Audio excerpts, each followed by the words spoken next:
आज मैं कैंडलस्टिक को एनालाइज करने का सादा और आसान तरीन तरीका आपके साथ शेयर करने जा रहा हूं और इसके साथ साथ ये भी शेयर करूंगा कि किस तरह आप मार्केट स्ट्रक्चर और ट्रेंड्स की कंफर्मेशन के लिए कैंडल्स को इस्तेमाल कर सकते हैं। इससे पहले अगर आपने अभी तक हमारे चैनल को सब्सक्राइब नहीं किया तो कर दें। एक रिटेल ट्रेडर के तौर पर हम कैंडलस्टिक ट्रेडिंग को ओवर कॉम्प्लिकेट करने के साथ साथ इन चीजों पर ज्यादा फोकस करते हैं जो जरूरी भी नहीं होती। मिसाल के तौर पर हम 40 या 50 कैंडलस्टिक फॉर्मेशंस को याद करना शुरू कर देते हैं और जब हमें मार्केट का एनालिसिस करना होता है तो हमें 40 से 50 वेरिएबल्स को कंसीडर करना पड़ता है ताकि हम कोई अच्छा सा फैसला ले सकें। मैं खुद ये गलती करता रहा हूँ। आप जानते हैं जब हम चीजों को ओवर कॉम्प्लिकेट बना देते हैं तो हमारे साथ क्या होता है, हम बेहतरीन ट्रेडिंग सेटअप्स मिस करना शुरू कर देते हैं। हम अपनी लूजिंग पोजीशंस को क्लोज नहीं करते बल्कि जारी रहने देते हैं और हम ओवर थिंकिंग और ओवर एनालाइजिंग का शिकार हो जाते हैं। तो कैंडलस्टिक ट्रेडिंग को थोड़ा आसान बनाते हैं। कैंडलस्टिक्स की दर्जनों मुख्तलिफ इकसाम में से 6 बेसिक्स किस्में हैं।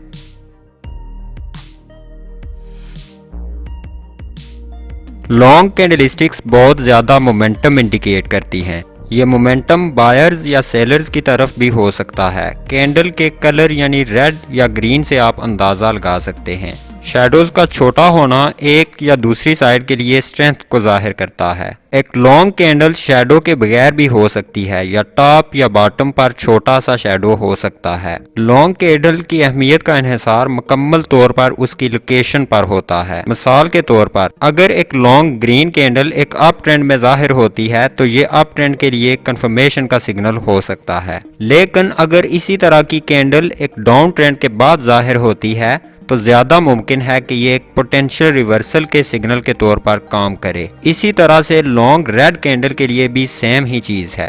एक डाउन ट्रेंड के दरमियान इसका जाहिर होना ट्रेंड कंटिन्यूएशन का सिग्नल होगा और जब ये अप ट्रेंड के बाद जाहिर हो तो ज्यादा मुमकिन है कि ये एक रिवर्सल के सिग्नल के तौर पर काम करे।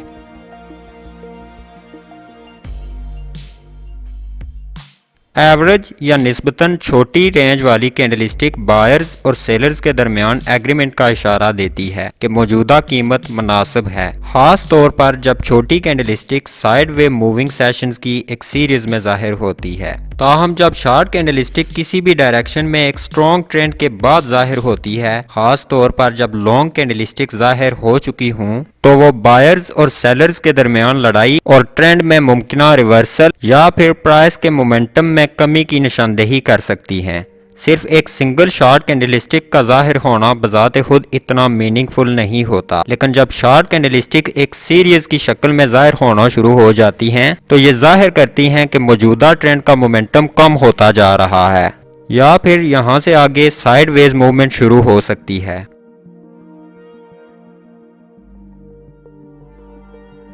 कैंडलस्टिक जिसकी इतनी खास बॉडी नहीं होती या बहुत ही नैरो रेंज वाली जिसकी ओपनिंग और क्लोजिंग एक ही जगह पर होती है, एक अहम डेवलपमेंट की नुमाइंदगी करती है। प्राइस का एक ही जगह पर ओपन और क्लोज होना उस वक्त बहुत अहमियत इख्तियार कर जाता है जब डोजी के अपर या लोअर या दोनों तरफ के शैडो बड़े हों।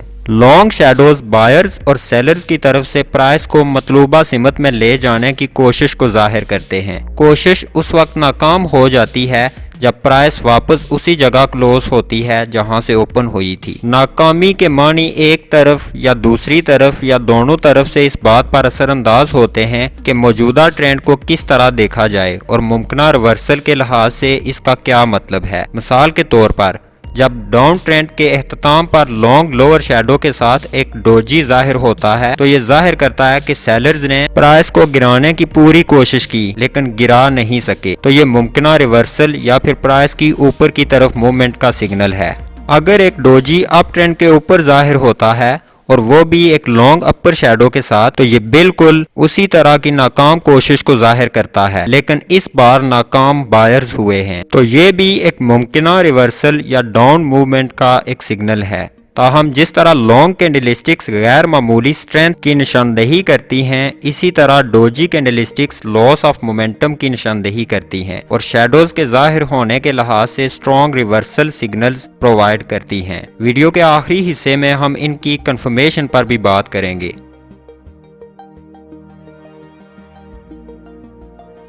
ये बहुत ही एक इंटरेस्टिंग सिग्नल होता है जब कैंडल की बॉडी के दोनों इतराफ में लॉन्ग शैडो जाहिर होते हैं। ये दिखाते हैं कि ना ही बायर्स और ना ही सेलर्स के पास इतनी ताकत है कि वो प्राइस को कैंडल की ओपनिंग और क्लोजिंग रेंज से दूर ले जा सकें। प्राइस को कंट्रोल करने में दोनों साइड्स की नाकामी एक साइन हो सकता है कि कंसोलिडेशन शुरू हो सकती है। जब एक कैंडल दोनों इतराफ में बड़े शैडोज के साथ बनती है और मौजूदा ट्रेंड भी चल रहा होता है तो ये सिग्नल करती है कि वो ट्रेंड एंड हो रहा है, क्योंकि दोनों इतराफ मजीद मूवमेंट क्रिएट करने के काबिल नहीं रही। आमतौर पर इस तरह की कैंडल को जब आप अलग अलग टाइम फ्रेम्स में एनालाइज करेंगे तो बेहतर तौर पर समझ सकेंगे।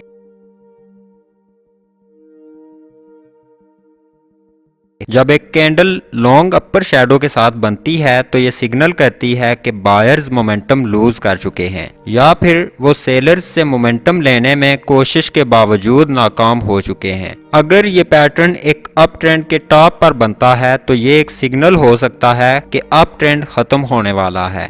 अगर ये एक डाउन ट्रेंड में बनता है तो कंटिन्यूएशन का सिग्नल हो सकता है। बायर्स ने कोशिश की कि ट्रेंड को रिवर्स किया जाए लेकिन वो नाकाम हो गए।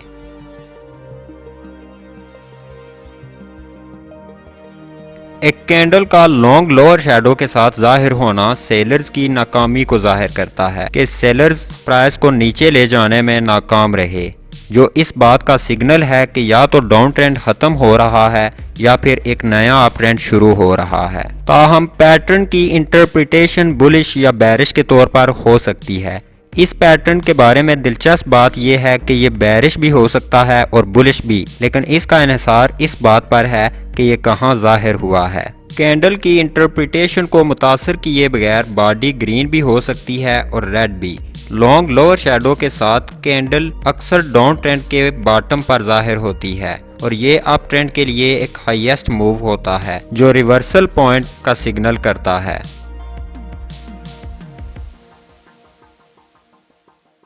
तो अब हमारे पास एनालाइज करने के लिए कैंडलस्टिक्स की 6 टाइप्स आ चुकी हैं, लेकिन कैंडलस्टिक्स की तमाम शक्लों के साथ इनकी अहमियत मार्केट कॉन्टेक्स्ट या मार्केट स्ट्रक्चर पर इन्हिसार करती है।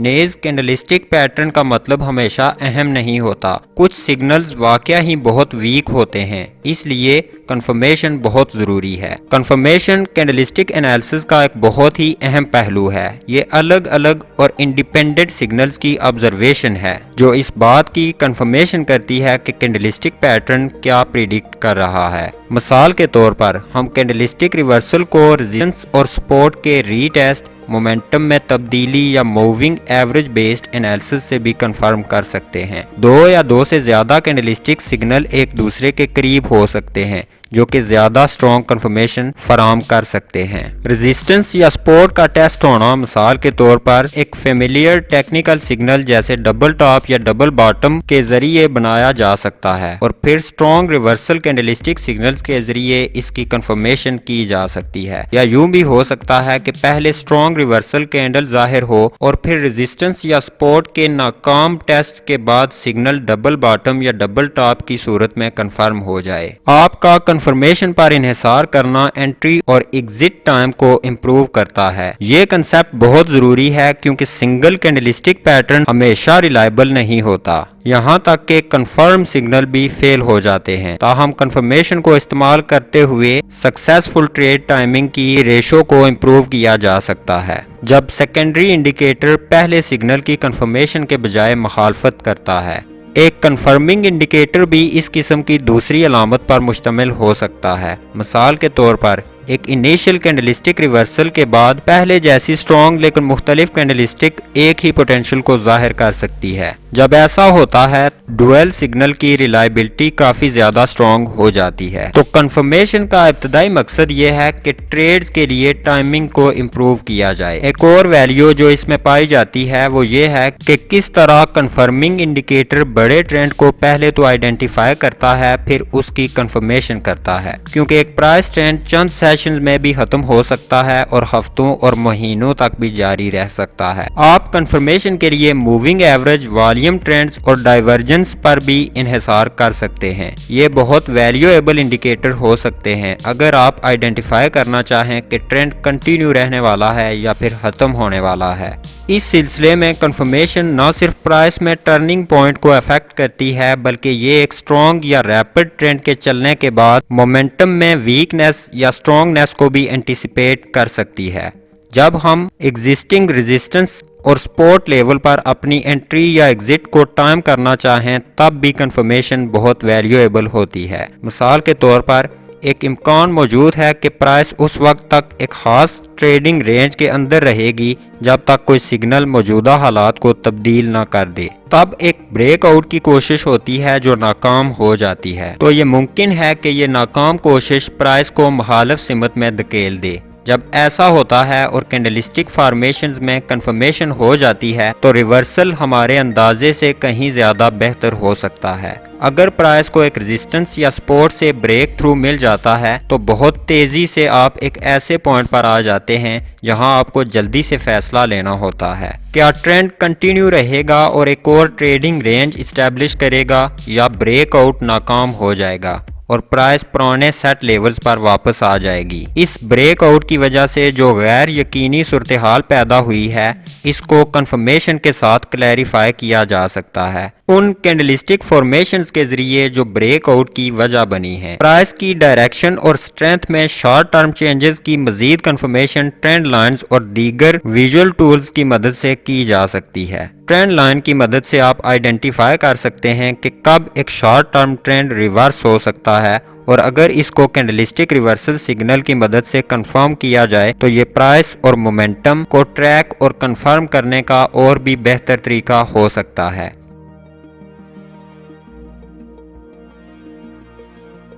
कंफर्मेशन और कंट्राडिक्शन दोनों एक दूसरे की मुखालिफ थ्योरीज हैं और इन दोनों का होना और खास तौर पर कंट्राडिक्शन को आपके जहन का कबूल करना बहुत ज़रूरी है। जब दो रिलायबल कैंडलस्टिक सिग्नल्स एक दूसरे से इत्तेफाक न करते हों तो दोनों की अहमियत गैर यकीनी हो जाती है।